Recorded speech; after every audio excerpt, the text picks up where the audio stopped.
नमस्कार दोस्तों, स्वागत है आप सभी का हमारे YouTube चैनल में। तो दोस्तों, आज हम पढ़ेंगे जय शंकर प्रसाद की लिखी कहानी संदेह। राम निहाल अपना बिखरा हुआ सामान बांधने में लगा। जंगले से धूप आकर उसके छोटे से शीशे पर तड़प रही थी। अपना उज्जवल आलोक खंड, वह छोटा सा दर्पण बुद्ध की सुंदर प्रतिमा को अर्पण कर रहा था, किंतु प्रतिमा ध्यानमग्न थी। उसकी आंखें धूप से चौंधिया न थी। प्रतिमा का शांत गंभीर मुख और भी प्रसन्न हो रहा था, किंतु राम निहाल उधर देखता न था। उसके हाथों में ना एक कागज का बंडल, जिसे संदूक में रखने के पहले वह खोलना चाहता था। पढ़ने की इच्छा थी, फिर भी न जाने क्यों हिचक रहा था। वह अपने को मना कर रहा था, जैसे किसी भयानक वस्तु से बचने के लिए कोई बालक को रोकता हो। बंडल तो रख दिया, पर दूसरा बड़ा सा लिफाफा खोल ही डाला। एक चित्र उसके हाथों में था और आंखों में थे आंसू। कमरे में अब 2 प्रतिमा थी। बुद्धदेव अपनी विराट महिमा में निमग्न, राम निहाल राग शैल सा अचल, जिसमें से हृदय का द्रव आंसू की झरझरियाणी बनकर धीरे धीरे बह रहा था। किशोरी ने आकर हल्ला मचा दिया। भाभी, ओ भाभी, अरे भाभी, देखा नहीं तूने? ना, निहाल बाबू रो रहे हैं। अरे तू चल भी। श्यामा वहां आकर खड़ी हो गई। उसके आने पर भी राम निहाल उसी भाव से विस्मृत सा अपनी करुणा धारा बहा रहा था। श्यामा ने कहा, निहाल बाबू, ओ निहाल बाबू। निहाल ने आंखें खोलकर कहा, क्या है? अरे मुझे क्षमा कीजिए। फिर आंखें पूछने लगा, बात क्या है? कुछ सुनो भी। तुम क्यों जाने के समय ऐसे दुखी हो रहे हो? क्या हम लोगों से कुछ अपराध हुआ है? तुमसे अपराध होगा? यह क्या कह रही हो? मैं रोता हूं, इसमें मेरी ही भूल है। प्रायश्चित करने का यह ढंग ठीक नहीं। यह मैं धीरे धीरे समझ रहा हूं, किंतु क्या करूं? यह मन नहीं मानता। श्यामा जैसे सावधान हो गई। उसे पीछे फिरकर देखा कि किशोरी खड़ी है। श्यामा ने कहा, जा बेटी, जाओ। कपड़े धूप में फैले हैं, वहीं बैठ। किशोरी चली गई। अब जैसे सुनने के लिए प्रस्तुत होकर श्यामा एक चटाई खींचकर बैठ गई। उसके सामने छोटी सी बुद्ध प्रतिमा भगवान की सुंदर मेज पर धूप के प्रतिबिंब में हंस रही थी। राम निहाल कहने लगा, श्यामा, तुम्हारा कठोर व्रत व धत्व का आदर्श देखकर मेरे हृदय में विश्वास हुआ कि मनुष्य अपनी वासनाओं का दमन कर सकता है, किंतु तुम्हारा अवलंब बहुत बड़ा दृढ़ है। तुम्हारे सामने बालकों का झुंड हंसता, खेलता, लड़ता, झगड़ता है, और तुमने ऐसी बहुत सी देव प्रतिमाएं श्रृंगार से सजाकर हृदय की कोठरी को मंदिर बना दिया, किंतु मुझको वह कहाँ मिलता। भारत के भिन्न भिन्न प्रदेशों में छोटा मोटा व्यवसाय, नौकरी और पेट पालने की सुविधाओं को खोजता हुआ जब मैं तुम्हारे घर में आया तो मुझे विश्वास हुआ कि मैंने एक घर पाया है। मैं जब से संसार को जानने लगा तभी से मैं गृहहीन था। मेरा संदूक और ये थोड़े से सामान जो मेरे उत्तराधिकार का अंश था अपने पीठ पर लादते हुए घूमता रहा, ठीक उसी तरह जैसे कच्चर अपनी गृहस्थी टूटे पर लादे हुए घूमता है। मैं चतुर था, इतना चतुर जितना मनुष्य को ना होना चाहिए, क्योंकि मुझे विश्वास हो गया कि मनुष्य अधिक चतुर बनकर अपने को अभागा बना लेता है और भगवान की दया से वंचित हो जाता है। मेरी महत्वाकांक्षा, मेरे उत्तरनशील विचार मुझे बराबर दौड़ाते रहे। मैं अपनी कुशलता से अपने भाग्य को धोखा देता रहा। यह भी मेरा पेट भर देता है। कभी कभी मुझे ऐसा मालूम होता कि यह दांव बैठा कि मैं अपने आप पर विजयी हुआ और मैं सुखी होकर, संतुष्ट होकर चैन से संसार को एक कोने में बैठ जाऊं, किंतु वह मृग मरीचिका थी। मैं जिसके यहाँ नौकरी अब करता रहा, वे लोग बहुत ही बड़े ही सुशिक्षित और सज्जन हैं। मुझे मानते भी बहुत है। तुम्हारे यहाँ घर का सा सुख है, किंतु यह सब मुझे छोड़ना पड़ेगा ही। इतनी बात कहकर राम निहाल चुप हो गया। तो तुम काम की एक बात ना कहोगे? व्यर्थ ही इतनी श्यामा और कुछ कहना चाहती थी कि उसे रोककर राम निहाल कहने लगा, तुमको मैं अपना शुभचिंतक, मित्र और रक्षक समझता हूँ। फिर तुमसे ना कहूंगा तो यह भार कब तक ढोता रहूंगा। लो सुनो, यह चैत है ना? ही ठीक, कार्तिक की पूर्णिमा थी। मैं काम काज से छुट्टी पाकर संध्या की शोभा देखने के लिए दशामेघ घाट पर जाने के लिए तैयार था कि बृजकिशोर बाबू ने कहा, तुम तो गंगा किनारे टहलने जाते ही हो। आज मेरे एक संबंधी भी आ गए हैं, इन्हें भी एक बजरे पर बैठाकर घुमाते आओ। मुझे आज छुट्टी नहीं है। मैंने स्वीकार कर लिया। ऑफिस में बैठा रहा। थोड़ी देर से भीतर से एक पुरुष के साथ एक सुंदर सी स्त्री निकली और मैं समझ गया कि मुझे इन्हीं लोगों को साथ में ले जाना होगा। बृजकिशोर बाबू ने कहा, मान मंदिर घाट पर बजरा ठीक है। निहाल उसके साथ जा रही हैं। कोई असुविधा न होगी। इस समय मुझे क्षमा कीजिए, आवश्यक काम है। पुरुष के मुंह पर की रेखाएं कुछ तन गई। स्त्री ने कहा, अच्छा है, आप अपना काम कीजिए, हम लोग तब तक घूम आते हैं। हम लोग मंदिर पहुंचे। बजरे पर चांदनी बिछी थी। पुरुष मोहन बाबू जाकर ऊपर बैठ गए। पैडी लगी थी। मनोरमा को चढ़ने से जैसे डर लग रहा था। मैं बजरे के कोने पर खड़ा था। हाथ बढ़ाकर मैंने कहा, आप चली आइए, कोई डर नहीं। उसने हाथ पकड़ लिया। ऊपर आते ही मेरे कान में कुछ धीरे से उसने कहा, मेरे पति पागल बनाए जा रहे हैं। कुछ हैं भी, तनिक सावधान रहिएगा, नाव की बात है।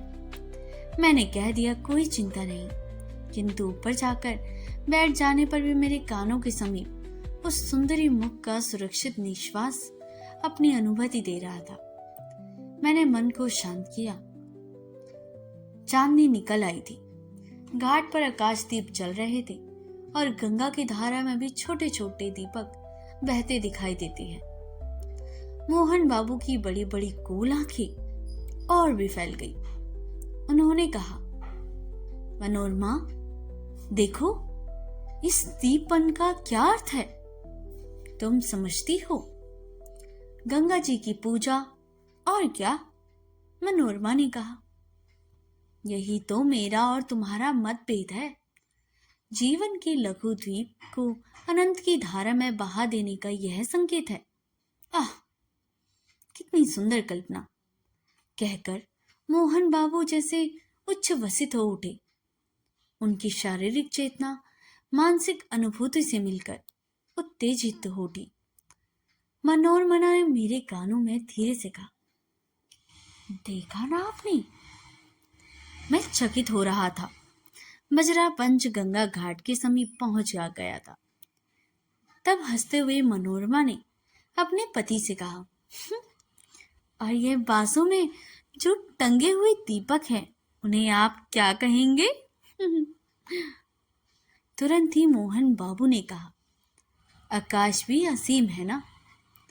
जीवन द्वीप को उसी ओर ले जाने के लिए यह भी संकेत है। फिर हाँफते हुए उन्होंने कहा, आरंभ किया? तुम लोगों ने मुझे पागल समझ लिया है, यह मैं जानता हूं। ओह, संसार की विश्वासघात की ठोकरों ने मेरे हृदय को विक्षिप्त बना दिया है, मुझे उससे विमुख कर दिया है। किसी ने मेरे मानसिक विलंबों से मुझे सहायता नहीं दी। मैं ही सबके लिए मारा क्यों?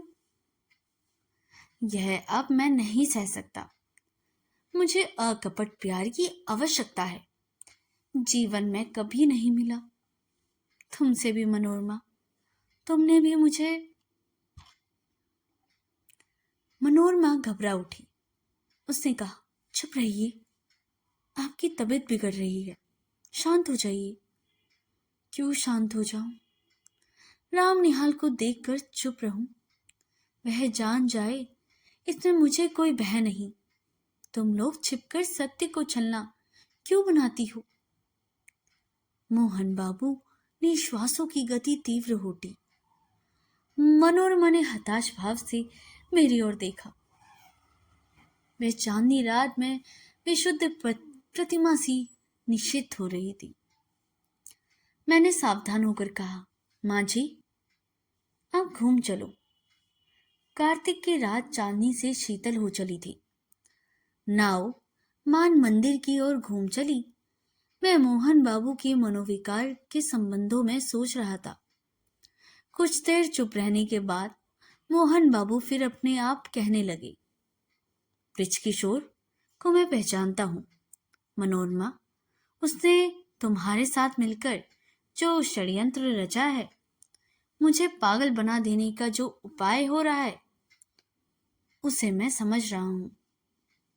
तो ओह, आप चुप ना रहेंगे? मैं कहती हूं ना, यह व्यर्थ का संदेह आप मन से निकाल दीजिए, या मेरे लिए संख्या मंगा दीजिए। छुट्टी हो। स्वस्थ होकर बड़ी कोमलता से मोहन बाबू कहने लगे, तुम्हारा अपमान होता है।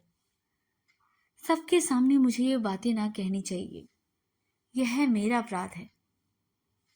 मुझे क्षमा करो मनोरमा। सचमुच मनोरमा के कोमल चरण मोहन बाबू के हाथ में थे। वह पैर छुड़ाती हुई पीछे खिसकी। मेरे शरीर से उसका स्पर्श हो गया। वह शुद्ध और संकोच में उच्च चुप रमणी जैसी किसी आश्रय पाने के लिए व्याकुल हो गई थी। मनोरमा ने दीनता से मेरी ओर देखा, देखते हुए कहा, आप देखते हैं? सचमुच मैं देख रहा था। गंगा की ओर धारा पर बजरा फिसल रहा था। नक्षत्र बिखर रहे थे और एक सुंदर युवती मेरा आश्रय खोज रही थी। तब सब लज्जा और अपमान लेकर वह दुर्वह संदेह भार से पीड़ित स्त्री जब कहती थी कि आप देखते हैं ना, वह मानो मुझसे प्रार्थना करती थी कि कुछ मत देखो। मेरा व्यंग उपहास देखने की वस्तु नहीं। मैं चुप था। घाट पर बजला लगा हुआ। फिर वह युवती मेरा हाथ पकड़कर पैड़ी से संभलती हुई उतरी। मैंने एक बार ना जाने क्यों धृष्टता से मन में सोचा,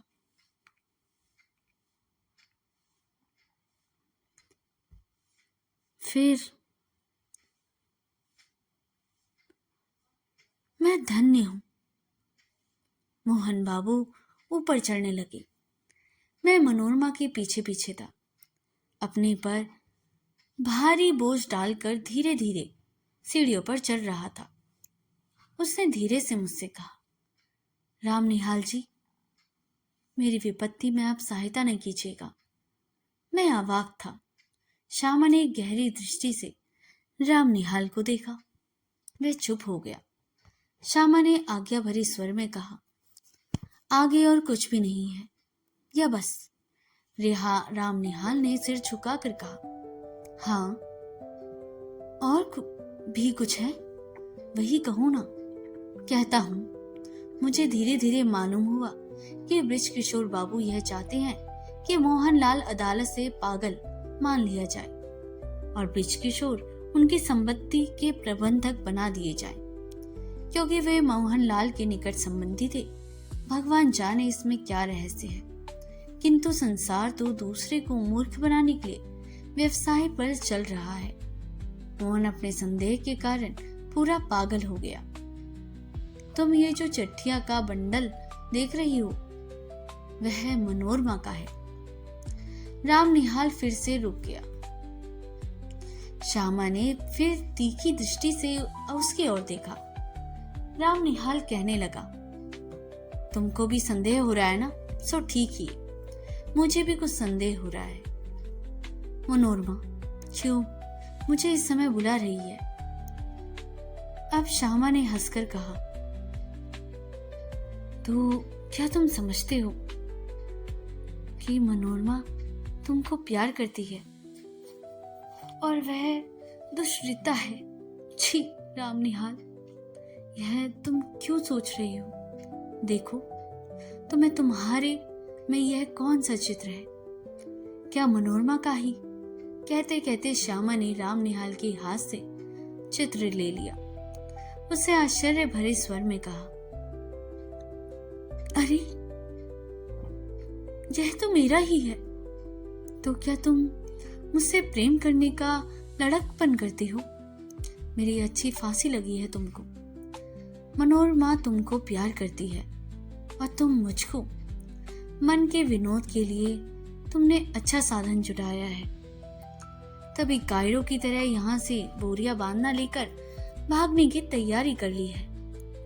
राम निहाल हतबुद्धि अपराध से श्यामा को देखने लगा, जैसे उसे कहीं भागने की राह ना हो। श्यामा दृढ़ स्वर में कहने लगी,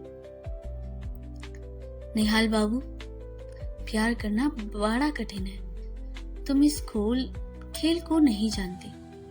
इसके चक्कर में पड़ना भी मत। हाँ, एक दुखिया स्त्री तुमको अपनी सहायता के लिए बुला रही है। जाओ उसकी सहायता करके लौट आओ। तुम्हारा सम्मान यही रहेगा। तुमको अभी यही रहना होगा, समझे? अभी तुमको मेरी संरक्षक की आवश्यकता है। उठो, नहा धो लो। जो ट्रेन मिले उसे पटने जाकर बृज किशोर की चालाकियों से मनोरमा की रक्षा करो और फिर मेरे यहाँ चले आना। यह सब तुम्हारा भ्रम था, संदेह था। राम निहाल धीरे से उठकर नहाने चला गया। तो दोस्तों, यह स्टोरी यहीं पर समाप्त होती है। जयशंकर प्रसाद द्वारा रचित संदेह एक मनोवैज्ञानिक कहानी है, जो मुख्य पात्र राम निहाल के मन में मनोरमा और श्यामा को लेकर उत्पन्न भ्रम, संशय और अंतर्द्वंद को चित्रित करती है। ये कहानी मानवीय भावनाओं की जटिलता और बिना सोचे समझे शक करने के परिणामों को दर्शाती है। राम निहाल एक एकाकी भावुक युवक, श्यामा घर की मालकिन और मनोरमा एक दुखी महिला। राम निहाल श्यामा के घर में किराएदार है और मन ही मन श्यामा से लगाव रखता है। वह मनोरमा नाम की एक विवाहित महिला की मदद कर रहा है, जो अपने पति बृज किशोर की चालाकियों से परेशान है। मनोरमा द्वारा मदद के लिए बुलाए जाने पर राम निहाल को गलतफहमी हो जाती है कि मनोरमा उससे प्रेम करती है। वह अपने मन में एक असमंजस की स्थिति में रहता है कि मनोरमा की मदद के लिए जाए या श्यामा को छोड़ कर ना जाए। वह अपनी भावनाओं को व्यक्त करने के लिए एक चित्र और पत्र का बंडल भी रखता है। श्यामा राम निहाल के संशय को दूर करती है और उसे समझाती है कि मनोरमा का बुलावा केवल मदद के लिए है, न कि प्रेम के लिए। इस प्रकार राम निहाल को अपने भ्रम का एहसास होता है और ये कहानी दिखाती है कि कैसे हमारे मन का संदेह हमारे व्यवहार को असंतुलित कर देता है। तो दोस्तों, अगर आपको हमारी स्टोरी बहुत बहुत बहुत पसंद आई हो तो इसको लाइक करना बिल्कुल ना भूलिएगा। अगर आप हमारी चैनल को सब्सक्राइब नहीं किया तो जल्दी से हमारे चैनल को सब्सक्राइब भी कर लें और हम ये कहानी अपने मित्रों, सहपाठियों और परिवारजनों के साथ शेयर करना बिल्कुल ना भूलिएगा। ऐसी ही कहानियां हम आपके लिए लाते रहेंगे। मिलते हैं अगली कहानी में, तब तक के लिए धन्यवाद।